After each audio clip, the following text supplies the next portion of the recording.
علامہ ابن تیمیہ نے رحمہ اللہ نے فرمایا ہے کہ عربی کا سیکھنا فرض ہے. جس طرح وضو نماز کے لیے ضروری ہے اسی طریقے سے عربی کا سیکھنا بھی انسان کے لیے ضروری ہے. وہ کون سی ایسی چیزیں ہیں جس کی وجہ سے عربی زبان کو مشکل سمجھا جاتا ہے؟ ایک عالمی حیثیت اس کی یہ ہے کہ جو اقوام متحدہ کی جو زبانیں ہیں تو اس میں چھٹی زبان عربی ہے. کہ ہمارے لوگ بات سمجھ تو رہے ہیں، پڑھ بھی رہے ہیں، لکھ بھی رہے ہیں، لیکن بول نہیں سکتے. تو مدارس سے وہ بے شک آئے ہوئے تھے، تو یہ مدارس کے اندر اس وقت یہ بہت بڑا فقدان ہے اس چیز کا. اصل تو لفظ ہے مدرسہ. اب یہ جس کی جو مدرسہ کہتا ہے اس کی عربی ٹھیک نہیں ہے. یونیورسٹی کے اندر جو اسٹوڈنٹس آتے ہیں وہاں پہ آپ عربی زبان کی تحقیق وغیرہ اور اس کے اوپر کام کے حوالے سے کس طرح سے ان کو لے کے چلتے ہیں؟ کون کون سی ایسی چیزیں ہوتی ہیں جو آپ سمجھتے ہیں کہ اگر ہم ان کو بھی لے آئیں تو ہمیں مزید عربی کے لیے آسانی ہو جائے گی؟ اب جب جاب اپرچونیٹیز آتی ہیں 100 اگر سیٹیں ہیں تو ہزاروں سے بھی پلس، یعنی 1000 یا 2000 3000 ہزاروں کی تعداد میں اپلیکیشن ہوتی ہیں. جب عربی کی سیٹیں آتی ہیں تو وہاں اگر 100 کی تعداد ہے یا 100 سے کم ہے تو اپلیکینٹ بھی 100 کی تعداد میں. السلام علیکم ورحمۃ اللہ وبرکاتہ. معزز ناظرین کرام، میں نصر اللہ خالد آپ کا میزبان نہاد اسٹوڈیو کے اس پلیٹ فارم سے اپنی نوعیت کا ایک منفرد پروگرام لے کے حاضر ہوا ہوں، جس میں ہم عربی زبان و ادب اور عربی زبان و ادب کے ساتھ ساتھ ہمارے ہاں آج کل جو عربی کو لے کے مسائل ہیں یونیورسٹیز کے اندر یا کالجز کے اندر یا دیگر چیزوں کے حوالے سے کچھ گفتگو کریں گے. اور آج یہ ہمارے لیے بڑی ہی سعادت کی بات ہے. بہاؤالدین ذکریہ یونیورسٹی کے اندر آپ ایک طویل عرصے سے ذمہ داریاں ادا کر رہے ہیں. پہلے آپ لیکچرار، اس کے بعد پروفیسر، پھر اس کے بعد چیئرمین، اس کے بعد الحمدللہ ابھی ڈین کے منصب پہ فائز ہیں. تو بات کا باقاعدہ آغاز کرتے ہیں. سب سے پہلے ڈاکٹر صاحب کو اہلا وسہلا مرحبا کہتے ہیں. ڈاکٹر صاحب اہلا وسہلا مرحبا، خوش آمدید. آپ ہمارے اس پروگرام میں تشریف لائے.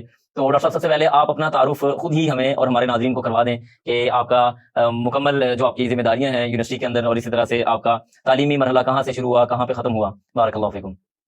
اپنے تعارف سے پہلے میں سب سے پہلے آپ کا اور نہاد اسٹوڈیو کا شکریہ ادا کرتا ہوں کہ آپ نے مجھے یہاں اس پروگرام میں موقع دیا گفتگو کرنے کا. یہ میرے لیے بہت ہی باعث مسرت ہے. تو جہاں تک تعلیم کا تعلق ہے، تعلیم کا آغاز میں نے حفظ قرآن سے کیا. پھر اس کے ساتھ جو درس نظامی ہے اس کا پورا مکمل کورس کیا، اور شہادت العالمیہ فی العلوم الاسلامیہ والعربیہ یہ میری آخری ڈگری تھی درس نظامی کے حوالے سے، اور یہ میں نے ریگولر کیا. اور اس کے ساتھ ساتھ بورڈ کا امتحان بھی میں دیتا رہا. فاضل عربی میں نے کیا، میٹرک کیا، ایف اے کیا، بی اے کیا، اور اسی طرح تخصص فی الفقہ والافتاء. ماشاءاللہ. اور یہ تو میرا ایک تھا یعنی دینی تعلیم یا درس نظامی کی تعلیم کے حوالے سے. اس کے ساتھ پھر میں نے جب بورڈ کا امتحان دیا اور بی اے کیا تو پھر میں اسکالرشپ پر باہر گیا. سوڈان عرب لیگ کا اسکالرشپ تھا، وزارت تعلیم کی طرف سے مجھے ملے تھا. 1987 کی بات ہے یہ 1985 میں گیا تھا اور 87 میں فارغ ہوا. وہاں پر میں نے تعلیم حاصل کی الماجسٹیر فی تعلیم اللغۃ العربیہ لغیر الناطقین بها، تدریس عربی بطور غیر ملکی زبان. تو اس کے ساتھ پھر میں نے ایم فل کیا علوم اسلامیہ. اس کے بعد ایم فل علوم اسلامیہ علامہ اقبال اوپن یونیورسٹی سے کیا، پی ایچ ڈی کی تفسیر میں. اور پھر میں نے پوسٹ ڈاک کیا اردن سے. ایچ ای سی کے اسکالرشپ میں گیا تھا. ایک سال میں باہر مدرسہ پڑھ کے اس کے ساتھ ساتھ آپ نے دیگر جو معاملات تھے وہ بھی پورے کیے اور انٹرنیشنل ٹریول بھی کیا، ڈاکٹریٹ کے لیے بھی، پوسٹ ڈاکٹریٹ کے لیے بھی. جی الحمدللہ. ماشاءاللہ، بڑی بات ہے جی، الحمدللہ. اور جہاں تک تدریس کا تعلق ہے، اللہ تبارک و تعالیٰ نے مجھے جیسے میں نے وہاں سے فراغت حاصل کی سوڈان سے یعنی تدریس عربی میں، تو یعنی اس کا ایک فلسفہ یہ تھا کہ آپ نے نان عرب کو عربی کی تدریس کیسے کرانی ہے. تو پھر مجھے پشاور میں ایک یونیورسٹی تھی سعودی عرب کی طرف سے اسپانسر تھی، وہ بیس اس کی رابطہ عالم اسلامی نے بنائی تھی. اس کا نام تھا الجامعہ الاسلامیہ للعلوم والتقنیہ. وہ ٹوٹلی 100% جو ہے وہ عربی میڈیم تھی، یعنی دفتری زبان بھی اس کی عربی تھی اور تدریسی زبان بھی عربی تھی. پھر وہاں میں نے 9 سال کام کیا. اور جو سعودی عرب کی جو کتابیں لکھی گئی ہیں تعلیم العربیہ لغیر الناطقین بها، خاص طور پر القرى یونیورسٹی کی اور جامعۃ الریاض کی جو العربیہ للناشئین، ان کو میں نے 7-8 سال ان کتابوں کو میں نے پڑھایا الحمدللہ. تو عربی میں پڑھایا، افغانوں کو پڑھایا اور اس میں دوسرے ملکوں کے لوگ بھی تھے.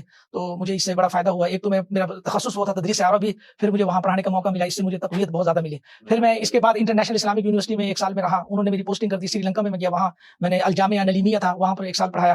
تو اس کے بعد میری اپائنٹمنٹ ہوئی بہاؤالدین ذکریہ یونیورسٹی میں 1998 میں بطور لیکچرر. اور پھر میں ترقی کرتے کرتے 98 میں لیکچرر لگا تھا. تو مجھے الحمدللہ 2007 میں as a professor of Arabic یعنی میری اپائنٹمنٹ ہوئی. اور یہ میں سمجھتا ہوں میرے لیے بڑی سعادت ہے. تو مجھے 2007 سے 21واں گریڈ ملا ہوا ہے. یہ میں سمجھتا ہوں کہ ایک مدرسے کا پڑھا ہوا اور اتنے بڑے گریڈ پر پہنچ جائے تو یہ بہت یعنی ایک سعادت کی بات ہے. تو ڈاکٹر صاحب یعنی آپ کی اس گفتگو سے مجھے یہ اندازہ ہوا ہے کہ ناظرین کو بھی یہ بات بتاتے چلیں کہ مدارس کے اندر ہمارے ہاں جو طلبہ اپنے آپ کو پڑھتے ہوئے یہ محسوس کرتے ہیں کہ میں شاید پتہ نہیں ڈی گریڈ ہو گیا ہوں، یا میرے لیے آگے اپرچونیٹیز ختم ہو گئی ہیں، یا میں نے آگے پتہ نہیں کیا نہیں کرنا. تو آپ سب کے لیے ایک بہت بڑی مثال ہیں کہ آپ نے مدرسے سے پڑھا، مدرسے سے پڑھنے کے بعد اتنی ترقی کی، یونیورسٹی لیول پہ گئے، اور ماشاءاللہ اس کے بعد آپ 1998 سے یونیورسٹی کا بات چل رہی ہے. چونکہ عربی کے حوالے سے ناظرین بھی اس سے مستفید ہو رہے ہوں گے یقینی طور پہ. عربی کے حوالے سے ہم بات کرتے ہوئے ہمارے ذہن میں ایک بات آتی ہے جی کہ عربی کا کیا فائدہ، عربی سیکھنے کا، کہ عربی ہم سیکھے اس سے کیا حاصل کر سکتے ہیں، اس کی کیا ضرورت پڑ گئی عربی سیکھنے کی. اس کو آپ دیکھیں ہمارے ہاں چونکہ اب انگریزی کا رجحان چلتا جا رہا ہے، سب کانٹیننٹل ہماری جو سوسائٹی ہے انگریزی کا رجحان آ گیا اسکول کے اندر، کالجز کے اندر. تو آپ کیا سمجھتے ہیں عربی سیکھنے والے آدمی کو اس کے کیا کیا فوائد ہو سکتے ہیں؟ اس حوالے سے آپ کیا فرمائیں گے؟ سب سے پہلے تو میں یہ بتاؤں گا بر صغیر و پاک و ہند کے حوالے سے عربی کا رشتہ جو ہے نا ہمارا ایک بہت گہرا ہے. ایک بحثیت مسلمان کے جب انسان پیدا ہوتا ہے تو سب سے پہلے اس کے کان میں عربی کے الفاظ یعنی سنائے جاتے ہیں، کہے جاتے ہیں، وہ عربی کے الفاظ سنتا ہے. جب اس کی طرح اس کی تدفین ہوتی ہے تو اس کو بھی عربی کے الفاظ سنا کر اس کو رخصت کیا جاتا ہے. اور پھر ہم اس کے لیے کتنی دعائیں کرتے ہیں وہ ساری تقریباً عربی میں، یعنی آنا جانا رخصت کرنا سارا عربی میں. رخصت کرنا. پھر نماز کے علم میں بھی رب اغفر لی ولوالدی وللمؤمنین، زندہ کے لیے بھی پڑھتے ہیں، مرنے والوں کے لیے بھی پڑھتے ہیں. پھر اللہم اغفر لی وللمؤمنین والمؤمنات والمسلمین والمسلمات، یہ ہم پڑھتے ہی رہتے ہیں. ایک تو اس حوالے سے پھر نماز ہماری پوری کی پوری عربی میں ہے، عربی الفاظ ہیں، اذان عربی میں ہے، پھر اس کے بعد تکبیر تحریمہ عربی میں ہے، پھر آگے پوری نماز آخر تک جو ہے نا وہ دعائیں نماز کے اختتام تک یہ ساری عربی میں ہے. ایک تو اس حوالے سے بھی ہے. علامہ ابن تیمیہ نے رحمہ اللہ نے فرمایا ہے کہ عربی کا سیکھنا فرض ہے. جس طریقے سے نماز کا سیکھنا فرض ہے، جن چیزوں سے نماز یعنی صحیح ہوتی ہے تو ان چیزوں کا بغیر نماز یعنی پوری نہیں ہوتی، اسی طریقے سے جو ہے نا عربی کا سیکھنا جو ہے نا وہ فرض ہے. جس طرح وضو نماز کے لیے ضروری ہے، اسی طریقے سے عربی کا سیکھنا بھی انسان کے لیے ضروری ہے. اور تمام ائمہ کے نزدیک عربی کے علاوہ کسی اور زبان میں اگر وہ نماز پڑھنا چاہے تو اس کی نماز ادا نہیں ہوگی. تو سر یعنی ایک تو یہ اس کی مختلف حیثیت ہیں، یہ ہم اس کو دینی کہہ سکتے ہیں، دینی پرسپیکٹیو. اب پوری دنیا میں کہیں بھی آپ چلے جائیں، مسلم کنٹریز میں تو ہے ہی ہے، نان مسلم کنٹریز میں بھی کہیں نہ کہیں کسی نہ کسی شکل میں آپ کو عربی کا وجود نظر آئے گا. تو پھر ہمارے مختلف پہلوؤں سے یعنی معاشی پہلو سے، اقتصادی لحاظ سے، اب جیسے سعودی عرب کا میں آنا جانا ہوا لوگوں کا، کتنا ایکسپوجر ہوا لوگوں کا عربی بولنے کا، عربی سیکھنے کا، تو اس طریقے سے نا جو ہے وہ لوگ اس کو سیکھتے ہیں. اور دوسرے ایک عالمی حیثیت اس کی یہ ہے کہ جو اقوام متحدہ کی جو زبانیں ہیں جن کو بین الاقوامی یعنی چارٹرڈ جو زبانیں کہتے ہیں، بین الاقوامی فارنرز لینگویجز، تو اس میں چھٹی زبان عربی ہے. جس طرح ان کی حیثیت ہے اسی طرح عربی کی بھی حیثیت ہے. زبانوں کا عالمی دن منایا جاتا ہے، اسی طریقے سے عربی کا بھی 18 دسمبر کو عالمی دن منایا جاتا ہے.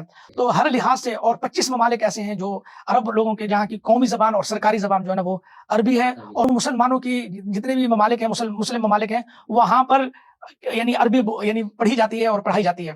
اور ہمارے ہاں تو عربی کا بہت ایک یعنی اس کے اوپر بڑا لوگوں کا شوق ذوق ہے.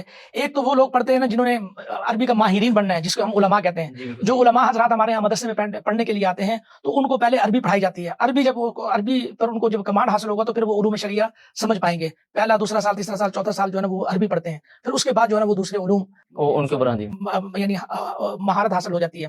تو اب یہ بات یہ ہم نے کرنی ہے کہ عربی کو لوگ جو یہ مشکل کہتے ہیں، میں یہ سمجھتا ہوں آ رہا تھا کہ آپ کا ماشاءاللہ اتنا تجربہ ہے، آپ نے تدریسی میدان کے اندر اتنا کام کیا ہے، تعلیمی میدان کے اندر آپ نے اتنا کام کیا ہے.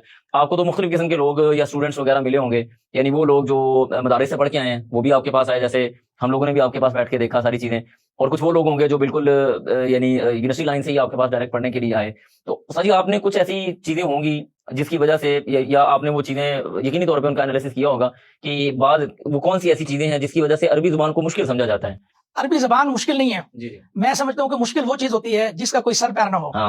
جتنی مضبوط عربی کی گرامر ہے نا، قواعد، کسی اور زبان کے ہے ہی نہیں اتنے. ابھی صرف قواعد گرامر کا ایک لفظ یہ، گرامر کے ساتھ ساتھ اس میں کافی ساری چیزیں ہیں. اس میں نحو ہے، صرف ہے، اور اسواد ہے، علم اللغہ یعنی اس کا ایک بہت بڑا رول ہے. املا ایک باقاعدہ ایک یعنی ایک مستقل ایک یہ فن ہے. تو یہ ساری چیزیں جو ہے نا یہ جب انسان یہ پڑھے گا، ہر عربی میں ہر لفظ کے بارے میں اگر آپ سوال کریں، یہ لفظ یہ کیوں ہے، اس کا آپ کو جواب ملے گا. اور اس کا صوتی نظام بڑا مضبوط ہے، دلالی نظام بڑا مضبوط ہے، نحوی نظام اس کا بڑا مضبوط ہے، اور صرفی نظام اس کا بہت مضبوط ہے، املائی نظام اس کا بہت مضبوط ہے. تو یہ اتنا میں کہتا ہوں کسی بھی زبان کا نہیں ہے. یعنی مشکل اگر ہم سمجھیں تو اس کا مطلب کہ سر پیر نہیں ہے تو پھر تو مشکل ہے. لیکن جو یعنی زبان اتنے مضبوط قواعد و ضوابط پہ کھڑی ہے وہ مشکل نہیں ہو سکتی. لیکن سر جو ہمارے یہاں رجحان پایا جاتا ہے اس قسم کا، شیخ صاحب اس کے بارے میں آپ کیا کہیں گے؟ یعنی کیوں آخر اس کو مشکل کیوں سمجھا جاتا ہے؟ ایک تو میں یہ بتلا دوں کہ ماہرین جو لسانیات ہیں، جو گرامر کے یا زبان کے جو ماہرین ہیں، انہوں نے ہر چیز کو گرامرٹیکل ایک سامنے رکھ دیا ہے. جو گرامر سے ہٹ کے بات تھی انہوں نے وہ بھی بتلا دی، اس کو شواذ کا نام کہہ دیا، شواذ کہہ دیا وہ. تو اتنی چیزیں اور دوسری بات یہ کہ ایک چیز آدمی مشکل وہ ہوتی ہے جو محنت کر کے حاصل نہ ہو. عربی اصل میں کچھ تھوڑی سی محنت چاہتی ہے، اگر وہ اس کو اتنی محنت دی جائے تو وہ ضرور آئے گی آپ کو. اور دوسرا یہ کہ زبان جو سیکھنے کا